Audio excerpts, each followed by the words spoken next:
சீரரா செல்வம் போல் சேர்கிறதே என் ஆசான் வீரராக ஒருத்தே போ. வணக்கம். சாவை வென்ற சனாதனம் என்ற தலைப்பிலே நாம் பல விஷயங்களை அலசி ஆராய்ந்து கொண்டிருக்கிறோம். இன்று இந்து மதத்திலே ஒரு முக்கியமான பங்கு வகிக்கக்கூடிய யந்திரங்கள் பற்றி பேச இருக்கிறேன். யந்திரம்னா நீங்கள் பார்த்துருப்பீங்க, வீடுகளில், கோவில்களில், காரியாலயங்களில் செம்பு ஒரு காப்பர் பிளேட்டில் ஃப்ரேம் பண்ணி மாட்டியிருப்பாங்க. அதில் எழுத்தெல்லாம் எழுதியிருக்கோம். அது யந்திரம்னு சொல்கிறது. தமிழில் எந்திரம் அப்படின்னு கூட எழுதுவாங்க. அது என்ன, அந்த செம்பினால் ஆன தகட்டில் என்ன எழுதப்பட்டிருக்கிறது, அது எதற்காக ஆணியில் மாட்டப்பட்டிருக்கிறது, இது என்ன கலாச்சாரம், இந்து மதத்திலே இது சொல்லப்பட்டிருக்கிறதா, இதெல்லாம் நம்ம பார்க்கலாம். யந்திரம் அப்படிங்கிற சொல்லுக்கு சம்ஸ்கிருதத்தில் கட்டப்பட்ட, பவுண்டு, ரெஸ்ட்ரிக்டட் அப்படின்னு அர்த்தம். அதாவது எங்கும் பரவி இருக்கிற ஒரு தெய்வத்தை ஒரு குறிப்பிட்ட இடத்திலே இருக்கும்படி கட்டுவது, பைண்டிங், ரெஸ்ட்ரிக்ட் இட்ஸ் மூமெண்ட்ஸ். அதான் யந்திரங்கிற வார்த்தைக்கு அர்த்தம். அதாவது இந்த சொல்லுக்கு இப்போது யந்திரம் என்ற பெயரிலே மெஷினரி இருக்குது. இப்போ மாவு அரைக்கிற மிஷின் இருக்குது, பீரங்கி ஒரு யந்திரம்தான், இதெல்லாம் கூட மெஷின்ஸ் தான். அங்கே பொருள் வேறுபடும். இங்கே இந்த செம்புத்தகட்டிலே எழுதப்பட்டு பூஜை அறையிலே மாட்டப்படும் ஒரு தெய்வீக வஸ்து. அதுக்கு தான் இப்போ நான் பதில் சொல்லிட்டு வரேன். இது செம்பில் தான் இருக்கணுங்கிற அவசியம் இல்லை. வெள்ளியில் இருக்கும், தங்கத்தில் கூட இருக்கும். அது தேவதையை பொறுத்து, மந்திரத்தை பொறுத்து, மந்திரமூர்த்தியினுடைய தகுதியை பொறுத்து அது மாறும். சில யந்திரங்கள் தங்கத்தில் தான் செய்யணும்னு இருக்குது, சிலது வெள்ளியில் தான் செய்யணும்னு இருக்குது. செலவாகும், ஆனால் சக்தி வாய்ந்த தேவதைகள் அங்கே உட்காரும். இந்த யந்திரத்தில் தெய்வத்தை வைத்து கட்டுறது, இருக்க சொல்கிறது. இது உங்களுக்கு இப்போதைக்கு ஒரு உதாரணம், ஆக்குலர் ப்ரூஃப் வேணும்னா, சிதம்பரம் போயிருக்கீங்கள்ல, அங்கே நடராஜர் சன்னதி அல்லாமல் அம்பாள் சன்னதி, சிவகாமி அம்மன் சன்னதி இருக்குது, குளத்துக்கு எதிராப்பில். அந்த சிவகாமி அம்மா சன்னதியினுடைய வெளிப்புறத்தில்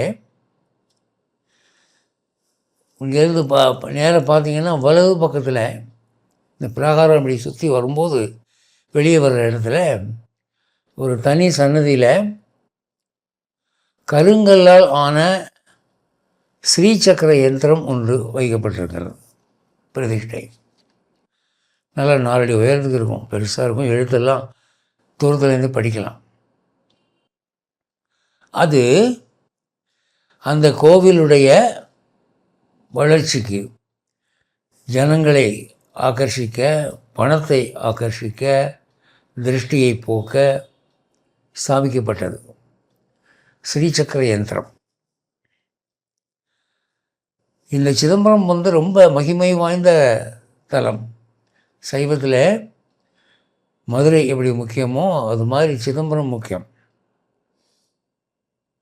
ஒரு காலத்தில் அந்த கோவிலை சுற்றி இருக்கக்கூடிய தீட்சிதர்கள் 3000 பேர் இருந்தாங்கன்னு சொல்கிறாங்க ஒரு காலத்தில். அவங்களுக்கு முறைப்படி வாரம் வரும். முதல்ல இந்த தீட்சிதர் அவர் 15 நாள் பார்ப்பார், அப்புறம் அவர் போன பிறகு அடுத்த தீட்சிதர் அவர் 15 நாள் பார்ப்பார். அப்படி வாரம் பார்க்கிற தீட்சிதர்கள்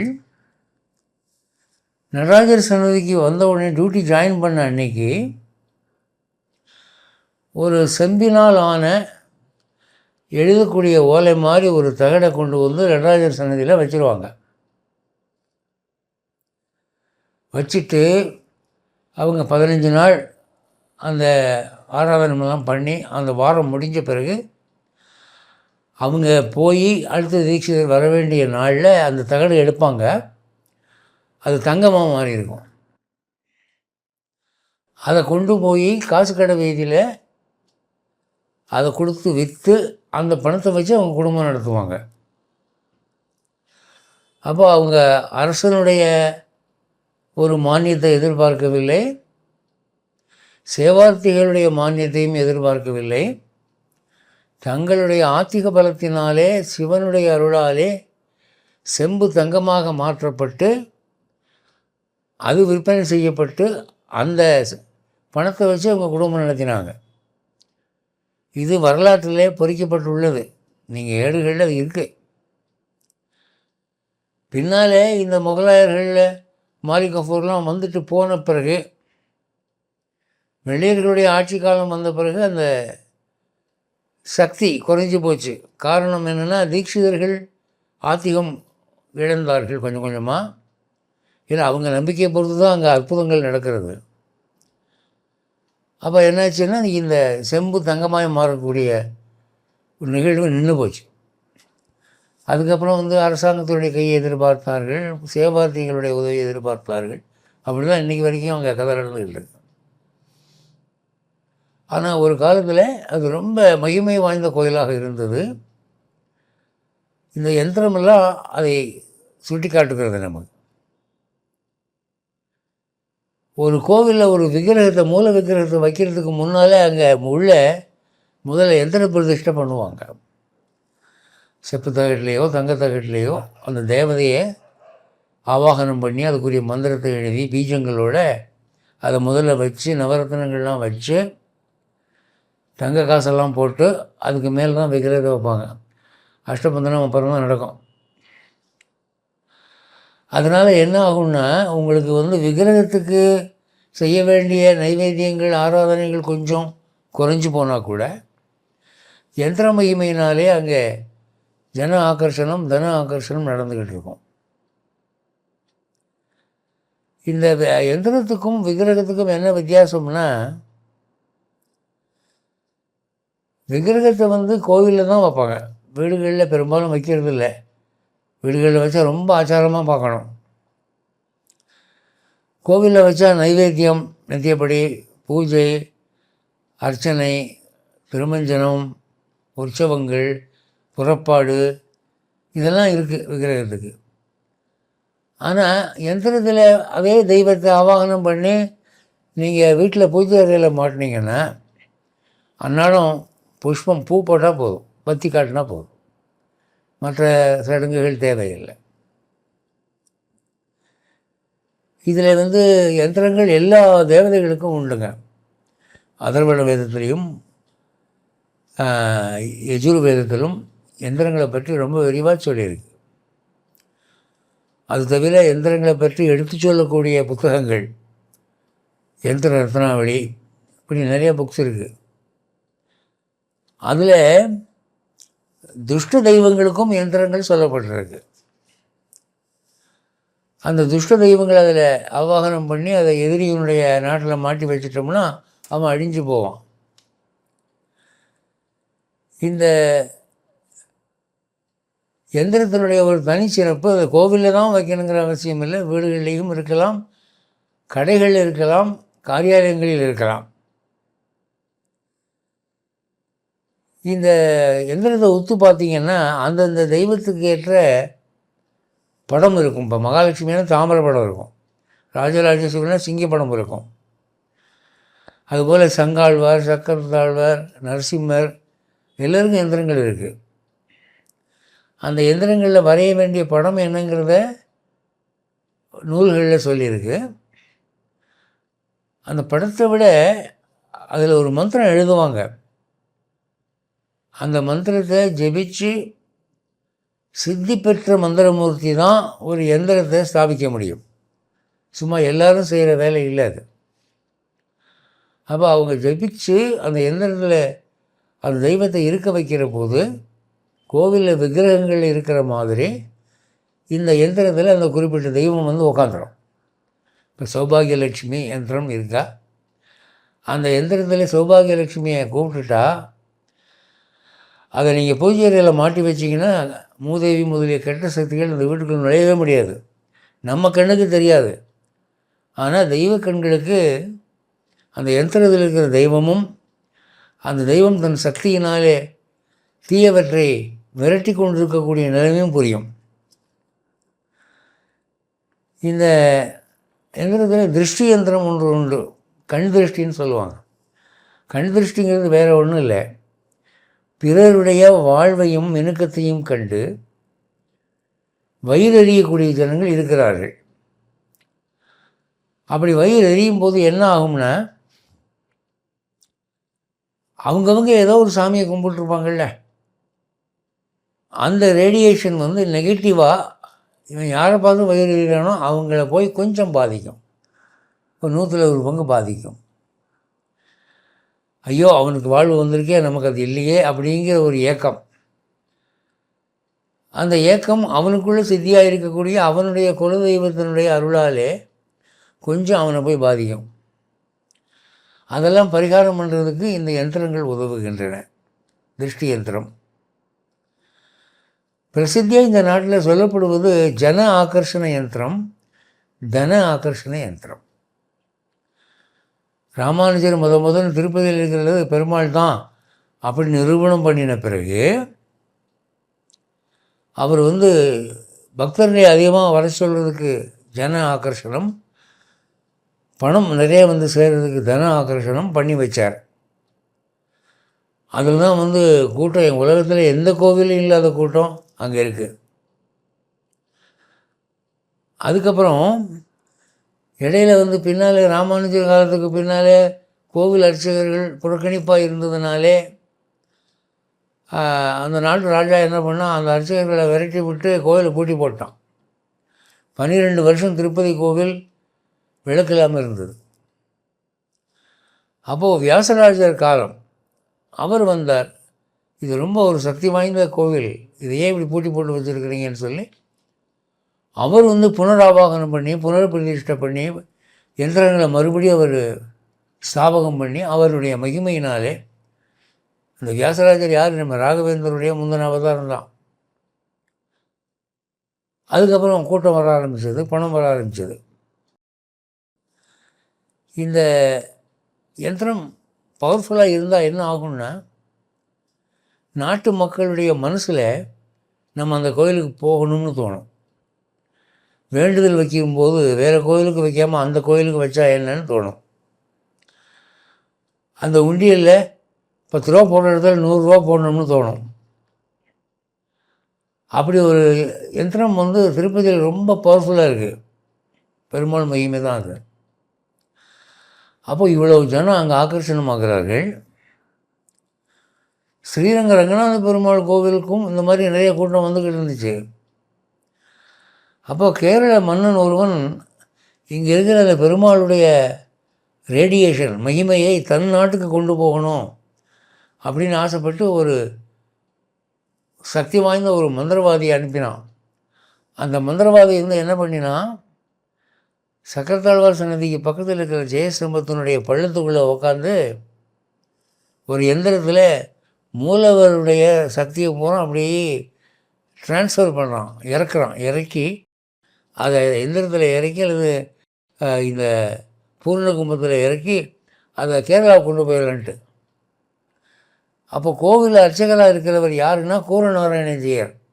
இவர் தான் தன்னுடைய நண்பர் ஒருவருக்கு குஷ்டரோகம் வந்தபோது சக்கரத்தாழ்வாருக்கு சுதர்சன சதகம் பாடி அந்த நோய் அவருக்கு குணமாச்சு. பெருமாளை பிரத்யட்சமாக பார்த்தவர். அவருக்கு டெய்லி பூஜை பண்ணும்போது பெருமாளுடைய மகிமை கலை குறையுதுங்கிறத கண்டுபிடிச்சிட்டார். ஏதோ கலை குறையுது, எவனோ பண்ணுறான் அப்படின்ட்டு. அப்போது என்ன பண்ணார், அவன் யார் எங்கேருந்து பண்ணுறான்னு பார்த்தா அந்த கோவிலெல்லாம் உட்காந்துருக்கான் அவன். ஆனால் அவன் இருக்கிற இடம் தெரியல. அப்போது அவர் மகாராஜாட்ட சொல்லி அந்த இடத்துல காகங்களுக்கு நிறைய தயிர் சாதம் வைங்க, அப்போ அந்த மந்திரவாதி பசிக்காமல் கொஞ்சம் எடுத்து சாப்பிடுவான். அந்த தயிர் சாதத்தில் வெண்கடுகு கலந்து வச்சுருங்க. வெண்கடுகு உடம்புக்குள்ளே போனால் அதிருஷ்யமாக இருக்கக்கூடிய மகிமை மாறிடும். பிறர் கண்களுக்கு புலப்படாமல் இருக்கிறவன் புலப்படுவான் என்று அவர் சொல்லி, அதே மாதிரி மகாராஜா செஞ்சு அவன் உட்கார்ந்துருக்கிறது எல்லாருக்கும் தெரிஞ்சு இவர் சுதர்சனை நோக்கி விண்ணப்பம் பண்ணி அவன் அங்கேயே விழுந்து செத்து போயிட்டான். இது வரலாறு. அப்போது யந்திரங்கள் இப்படி வேலையெல்லாம் கூட பண்ணோம். இந்த யந்திரத்தில் சத்ருநாசன யந்திரங்கள் பண்ணி வைத்தார்கள். பிரசித்தியான கோவில்களில் எதிரிகளால் இந்த கோவிலுக்கு சேதம் வரக்கூடாது என்று மந்திரம் சொல்லி நரசிம்மர், சுதர்சனர், இப்படி உக்ர தெய்வங்களை அதில் அவாகனம் பண்ணி ஆங்காங்கே மூலைகளில் வச்சுருப்பாங்க. இதனால் என்ன ஆச்சுன்னு சொன்னால், இந்த அந்நிய படையெடுப்பு, கோவில் இடிப்பெல்லாம் அதிகம் பாதிப்பு வரல. இங்கே சில கோவில்கள் இடிக்கப்பட்டன தான், அங்கே வீரியம் கம்மியாக இருந்திருக்கும். ஆனால் பெரும்பாலான கோவில்கள் உங்களுக்கு ஏறக்குறைய 1000 ஆண்டு முகலாயர் ஆட்சி நடந்தும் 300 ஆண்டு வெள்ளையர் ஆட்சி நடந்தும் இன்றைக்கும் அந்த கோவில் இருக்குது. காரணம், இந்த யந்திரங்கள் ஆங்காங்கே மூலையில் இருந்து அந்த எதிரிகளை பலவீனப்படுத்திக்கிட்டு இருந்தன. இந்த யந்திரத்தில் வியாபாரத்தில் லாப ஆகர்ஷண யந்திரம் இருக்குது. அந்த லாப ஆகர்ஷண யந்திரம் வச்சுட்டிங்கன்னா நிறையா கஸ்டமர்ஸ் வருவாங்க. இப்போ ஒரு கடை வீதியில் 10 நகைக்கடை இருக்குதுன்னு வச்சுக்கோங்க, அல்லது ஒரு 30 நகைக்கடை இருக்குதுன்னு வச்சுக்கோங்க. ஒரு குறிப்பிட்ட கடையில் மட்டும் கூட்டம் அதிகமாக இருக்கும். அதே மாதிரி தான் மளிகை கடையும். சில 10 மளிகை கடை இருக்கிற இடத்துல ஒரு கடைக்கு மட்டும் கூட்டம் போகும். அங்கே அந்த யந்திரம் ரொம்ப பவர்ஃபுல்லாக இருக்குதுன்னு அர்த்தம். அந்த யந்திரம் என்ன பண்ணணுன்னா, இப்போ ஒரு ஹோட்டல் வச்சுருக்காருன்னு வச்சுக்கோங்க, அந்த யந்திரம் சக்தியோடு இருந்ததுன்னா சும்மா ரோட்டில் போய்கிட்டு இருக்கிறவங்க அந்த ஹோட்டல் போர்டை பார்த்த உடனே சரி ஒரு காஃபி குடிச்சிட்டு போவோமே அப்படின்னு ஒரு நினப்பு வரும் அவனுக்கு. உடனே வந்து உட்காருவான். சேரில் உட்காந்தோடனே அந்த எந்திரத்தினுடைய மகிமை என்ன ஆகும்னா, காஃபி குடிக்கிறதுக்கு முன்னால் 2 பஜ்ஜி சாப்பிடுவோமே அப்படின்னு சப்ளையரை பார்த்து, ஏப்பா என்ன இருக்குது சூடானா, பஜ்ஜி இருக்குது, போண்டா இருக்குதுன்னா, சரி அதை கொண்டா. அப்போ சும்மா ரோட்டில் போகலாம்னு நினச்சிட்டு இருந்தவனே காஃபி குடிக்க வர வச்சு, காஃபி குடிக்க வந்தவனே பஜ்ஜி திங்க வைக்கிறது. அப்போ பில்லு அவனுக்கு டபுளாக ஏறுது. முதலாளிக்கு லாபம் தானே. இது மாதிரி மளிகை கடைக்கு இயந்திரம் உண்டு, எல்லா கடைகளுக்கும் இயந்திரம் உண்டு. அப்புறம் இந்த எந்திரத்தில் முக்குட்டி இயந்திரம்னு ஒன்று உண்டுங்க. அதில் மூதேவி அந்த எந்திரத்தில் ஆவாகனம் பண்ணி நம்ம எதிரியுடைய லாபத்தை குறைக்கிறது. அதை ஏவி விட்டால் என்ன பண்ணணுன்னா, அந்த தெய்வமானது, துர்தெய்வமானது அந்த கடையோ அல்லது வீடோ இருக்கிற இடத்துல கரெக்டாக பூமிக்கு உள்ள அஸ்திவாரத்துக்கு கீழே புதைச்சி வச்சிடும். அந்த எந்திரம் உள்ளே இருந்துச்சுன்னா அந்த வீட்டில் மூதேவி தான். அப்புறம் சதா சண்டை நடக்கும், சமாதானம் இருக்காது, வியாதி வரும், கடையாக இருந்தால் வியாபாரம் போகும், நஷ்டமாகும், இப்படியெல்லாம் உண்டு. அதில் வித்வேஷண யந்திரம் உண்டு. வித்வேஷண யந்திரம்னா மாமியார் மருமகள் சண்டை போடுறது, கணவன் மனைவி சண்டை போடுறது, சகோதரர்கள் சண்டை போடுறது, இப்படி நடக்கும் அந்த வீட்டில். ஒருத்தருக்கு ஒருத்தர் எப்படி தோணும்னா, மற்றவங்க பேசுகிற பேச்சு குற்றமாக தெரியும் இவங்களுக்கு. அவங்க நியாயமாக பேசினா கூட இவனுக்கு புத்தியில் குற்றமாக உரைக்கும். இவன் வம்புக்கு சண்டைக்கு போவான். வித்வேஷண யந்திரம். அது மாதிரி உடல் ஊன யந்திரம் இருக்குது. அதில் அந்த மந்திரத்தை ஓதி வச்சிட்டோம்னா அது அஸ்திவாரத்தில் புதைச்சி வச்சுட்டா, நம்ம புதைக்க வேண்டாம், அந்த துர்தெய்வத்துக்கிட்ட சொன்னால் கொண்டு வச்சிடும். அதில் யாருக்கு அது நம்ம நினச்சி செய்கிறோமோ அவங்களுக்கு கை கால் விளங்காமல் போயிடும், கண்ணு தெரியாமல் போயிடும், வாய் திக்குவாய் ஆகிடும், இல்லை குழந்தை பிறக்காமல் மலடாயிடும். அந்த எந்திரத்தை நீங்கள் எடுத்து தூர எரியிற வரைக்கும் அந்த கஷ்டம் இருக்கும் அங்கே. அப்போ எனக்கு ஒரு நண்பர் தெரியுது, திருச்சி கிராப்பட்டியில் நடந்தது. திருச்சியில் கிராஃபோர்ட்னு ஒரு இடம் ஒன்று, கிராப்பட்டின்னு சொல்லுவாங்க. அங்கே ஒரு இடத்துல ஒரு வீட்டில் சும்மா சதா சண்டை ஒரு நோய் இருந்துக்கிட்டு இருந்தது. அது ஒரு விவரமான மந்திரவாதிகிட்ட போய் பார்த்தபோது, அங்கே ஒருத்தன் எந்திரத்தை புதைச்சி வச்சுருக்கான், அதை எடுத்துட்டிங்கன்னா சரியாக போகும் அப்படின்னு. அது எப்படி முழு வீட்டுடைய அஸ்திவாரத்தையும் தோண்ட முடியுமா? எங்கே இருக்குன்னு எப்படி தெரியும்? அதுக்கு என்ன பண்ணுறதுன்னு கேட்டபோது, அந்த மந்திரவாதி என்ன சொன்னால், நான் ஒரு குறிப்பிட்ட நாள் அன்றைக்கி வர்றேன், அதை நான் கண்டுபிடிச்சி கொடுக்குறேன்னா. அவன் வந்தான். வந்து 3 கோழி முட்டை வேணும்னா 3 கோழி முட்டையை கொடுத்தாங்க. 2 கையில் இப்படி பிடிச்சிக்கிட்டான். பிடிச்சிட்டு ஏதோ ஒரு மந்திரம் பண்ணணும்னு சொல்லி அந்த வீட்டை சுற்றி வந்தான். ஒரு குறிப்பிட்ட இடத்துக்கிட்ட வந்த உடனே அந்த 3 முட்டையும் உடையிற சத்தம் கேட்டுச்சு. பார்த்தா 3 முட்டையும் உடைஞ்சிருக்கு. உள்ளே இருக்கிற அந்த வெண்கரு மஞ்சள் கரு காணோம். யாரோ எடுத்து குடிச்சிட்டா மாதிரி இருக்கும். வெறும் ஓடு தான் இருக்குது. அப்போ அவன் சொல்ல, இந்த இடத்துல தோண்டுங்க, இதுதான் அடையாளம். தோண்டினா ஒரு 5 அடி ஆழத்தில் ஒரு யந்திரம் நல்ல பளபளன்னு புதுசாக இருக்குது. அதை நீங்கள் தொடக்கூடாதுன்னு சொல்லி அவன் எடுத்து அதுக்கு ஏதோ பரிகாரம்லாம் பண்ணி கடலில் தூக்கி போட்டோன்னா கிணத்துல தூக்கி போட்டோன்னு போடும். அதுக்கப்புறம் அந்த குடும்பத்தில் அந்த பிரச்சனையெல்லாம் இல்லை. அப்போ இப்படி துஷ்ட யந்திரங்களும் இருக்குது. அரண்மனைகளில் அந்த காலத்தில் அரசனுடைய ஆஸ்தான அமைச்சர்கள் மந்திரவாதிகள் ராஜகிருக யந்திரம் செய்வாங்க, அரண்மனை யந்திரம். அப்போ அந்த யந்திரம் புதைச்சிட்டிங்கன்னா அங்கே எதிரியுடைய பலம் குறைஞ்சி போயிடும். அங்கே ராஜசபை ராஜகளை கட்டும், பெரிய வித்வான்கள் நாட்டிய கலைஞர்கள்லாம் வருவாங்க, பேர் பரவும், வம்சம் விருதியாகும். அப்புறம் இந்த கலியுகம் ஆரம்பிக்கிற வரை இந்த நாட்டிலே நமக்கு செழிப்பும் வைதிக நம்பிக்கையும் வளர வேண்டும் என்று வியாசர், பரத்வாஜர், வசிஷ்டர் போன்ற ரிஷிகள் பாரத வருஷ பரிபாலனை யந்திரங்கள் செய்து வைத்திருந்தார்கள். அயோத்தி, அதாவது இந்த டெல்லிக்கு பக்கத்தில் ஆங்காங்கே அவர்கள் யாகங்கள் செய்து யந்திரங்களிலே எதிரிகளை விரட்டக்கூடிய தெய்வங்களை வைத்து ஆங்காங்கே பிரதிஷ்டை பண்ணியிருந்தார்கள். அவற்றுக்கு மாதம் மாதம் சாந்தி பண்ணணும், யஜ்ஞம் பண்ணணும், மந்திரம் சொல்லணும், தான தர்மம் பண்ணணும். இதெல்லாம் ராஜாக்கள் பண்ணிக்கிட்டு இருந்தாங்க. அது வரைக்கும் என்ன ஆச்சுன்னா, ஃபாரின் இன்வேஷனே இல்லை, எந்த நாட்டுக்காரனும் உள்ளே வரல.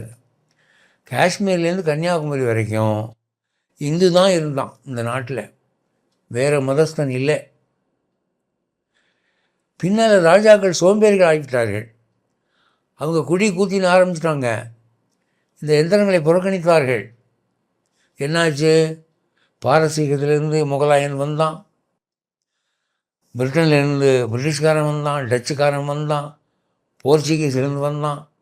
எவனோ உட்காந்துங்க தேசத்தை கொள்ளையடித்தான்.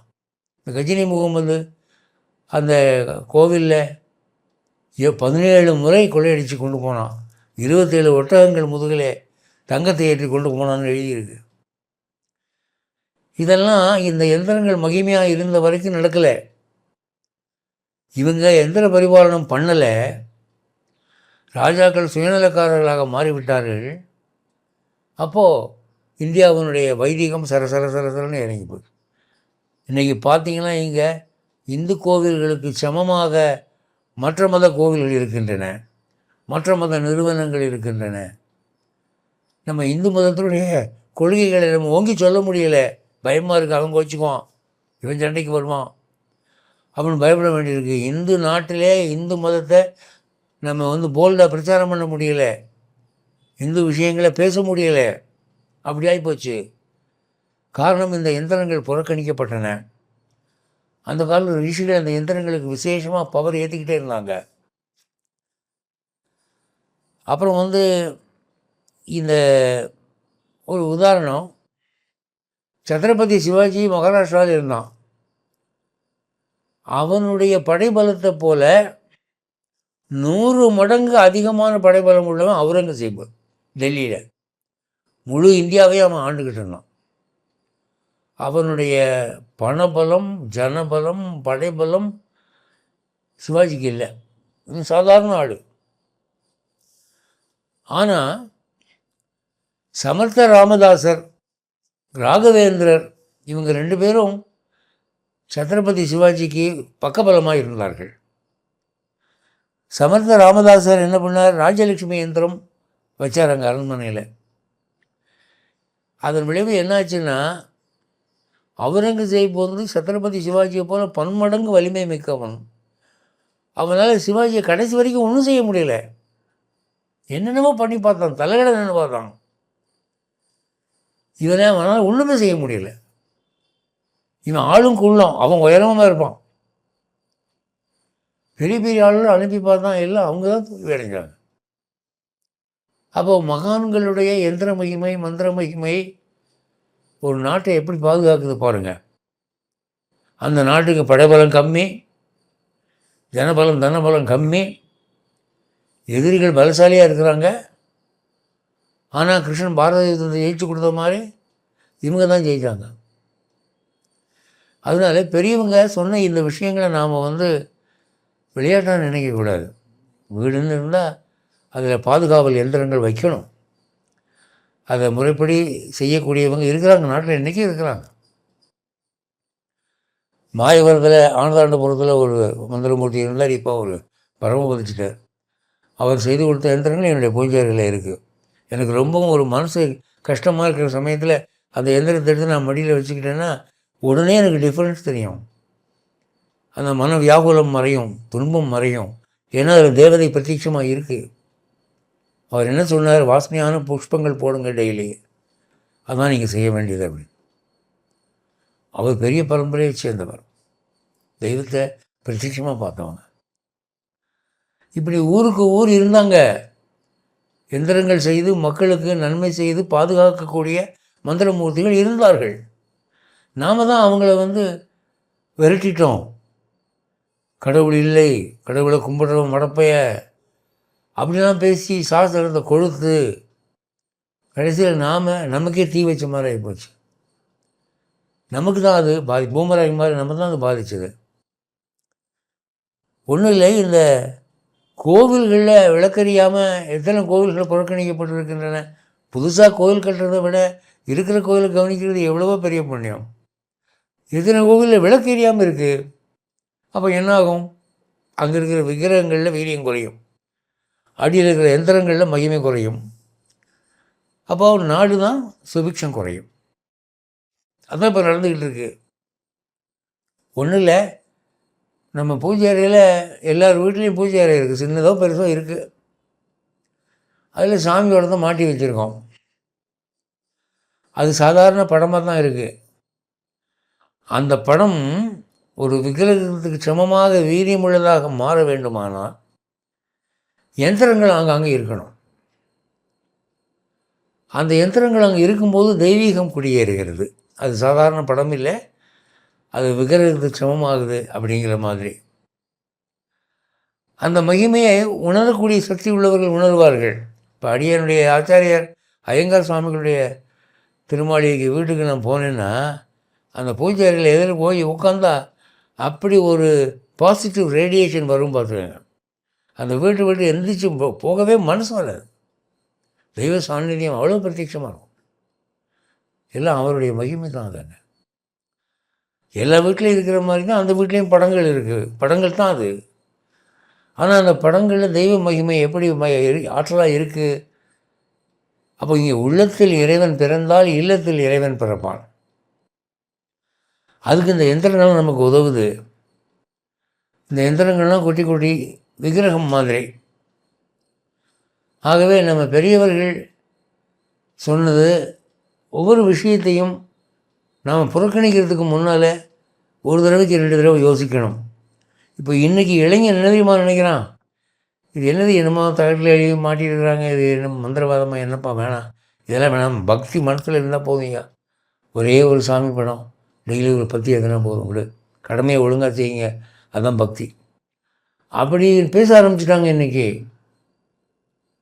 ஆனால் இந்த ஒவ்வொரு யந்திரமும் ஒரு தெய்வத்தை தனக்குள்ளே அடக்கி இருக்கிறது. நாம் தூங்குகிற போது அந்த தெய்வங்கள் தூங்குவதில்லை, நமக்கு பாதுகாவல் கொடுக்கின்றன. வானரங்கள் ராவணனை தேடி போனபோது கடற்கரையில் தூங்கிவிட்டன. ஆனால் ராமன் உறங்காவில்லியாக காவல் காத்தார்.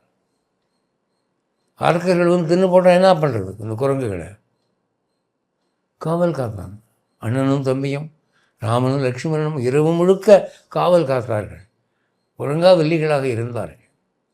அது மாதிரி இந்த யந்திரங்கள் நாம் தூங்கும்போது, நாம் ஊரில் இல்லாத போது நமக்கு அந்த வீட்டினுடைய முக்கிய பாதுகாவல் தெய்வமாக இருந்து நமக்கு நன்மை செய்து கொண்டிருக்கின்றன.